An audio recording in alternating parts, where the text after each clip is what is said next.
La MONUSCO est accusée de passivité et même de complicité par la population. Sa présence suscite de plus en plus de suspicions et de scepticisme parce qu'elle n'a pas réussi à stopper les massacres, même quand cela se passe à quelques mètres de position des forces onusiennes. Du côté de la MONUSCO, les choses sont vues de façon positive car il y a espoir d'aller de l'avant. La mission a mis en place 3 forces d'intervention rapide qui sont mobiles. Elle mise sur la réouverture de ces bases qui étaient fermées. Des couloirs seront dégagés dans le Rwenzori, à Mutwanga et à Iringeti. 2 recommandations. Des constats faits, il ressort clairement que l'insécurité dans cette partie du pays est une réalité très complexe et pour la vaincre, il faudrait une conjugaison d'efforts à plusieurs niveaux. C'est pourquoi nous recommandons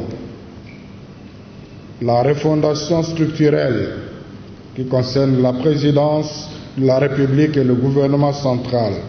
Nous préconisons une refondation de la vision, des approches et des structures à divers niveaux, politiques, militaires, police, services de renseignement, humanitaires, partenaires du Congo.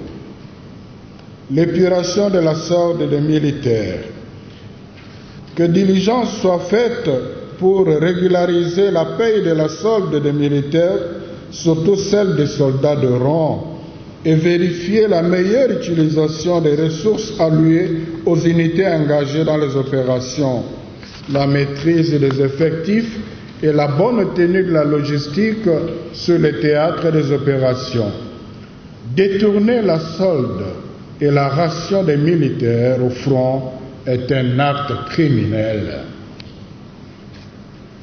La permutation effective des officiers affectés à l'Est. Il s'avère urgent et nécessaire de déplacer tous les officiers militaires ayant évolué dans les différentes rébellions aux groupes armés à l'Est du pays et mettre à l'écart de la chaîne du commandement et de la logistique ceux qui seraient réputés agents relais des armées étrangères. Le renforcement des effectifs et des supports logistiques. Nous demandons de renforcer les effectifs des régiments et de doter de moyens logistiques adéquats, dont les drones de reconnaissance et d'attaque en vue de réduire les pertes en vies humaines et en matériel. L'opération militaire du genre. Que plaidoyer soit fait pour une opération militaire de grande envergure, à l'instar de la mission Artemis, qui fut menée du 6 juin au 6 septembre 2023 en Ituri par l'Union européenne au titre de la politique européenne de sécurité et de défense sous l'autorité du Conseil de sécurité de l'ONU, selon sa résolution 1484 du 30 mai 2003.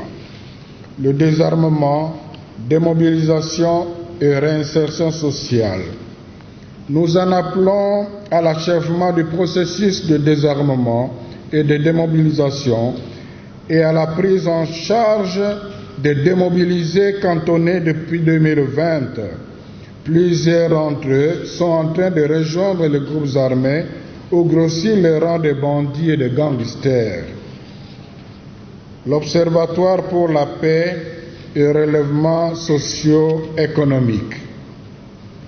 Nous conseillons la mise en place d'un cadre permanent de concertation pour la cohésion et la paix à l'Est, piloté par un observatoire scientifique multidisciplinaire et l'implication des leaders locaux dans la sensibilisation à la cohabitation pacifique pour la consolidation du dialogue intra- et intercommunautaire. les Baraza La Amani, espace de dialogue pour la paix. Nous demandons de développer dans les zones de conflit des espaces de dialogue basés sur la communication de proximité et la promotion des valeurs de citoyenneté. Le partenariat bilatéral et multilatéral. Nous recommandons aux partenaires internationaux et amis, les pays amis de la RDC, de communiquer davantage sur leur vision de la paix dans ces pays et de s'impliquer pour le renforcement des mécanismes de certification des produits agricoles et miniers qui circulent dans la région. La conversion. La guerre est la mère de toutes les misères. Elle affecte toutes les sphères de la société et compromet l'avenir de nos enfants. À ceux qui ont pris les armes, nous disons, arrêtez de tuer vos frères. Celui qui est son frère est dans les ténèbres. Nous invitons ceux qui sont entraînés dans le spectre de la division à savoir que c'est par l'amour et l'unité que l'on peut vaincre le mal et briser le spectre de la violence. Aussi recommandons-nous la proximité de toute la communauté nationale avec nos frères et sœurs de l'Est en réservant un temps de jeûne et de prière pour la paix à l'Est du pays. Conclusion. La situation de l'insécurité à l'Est est un véritable drame qui affecte tous les pays. En effet, on ne peut pas espérer le développement de ces pays tant que l'Est restera sous contrôle des prédateurs. Nous sommes invités tous à assumer nos responsabilités et à resserrer davantage nos liens de solidarité et de fraternité. 1 Corinthiens 12, 26.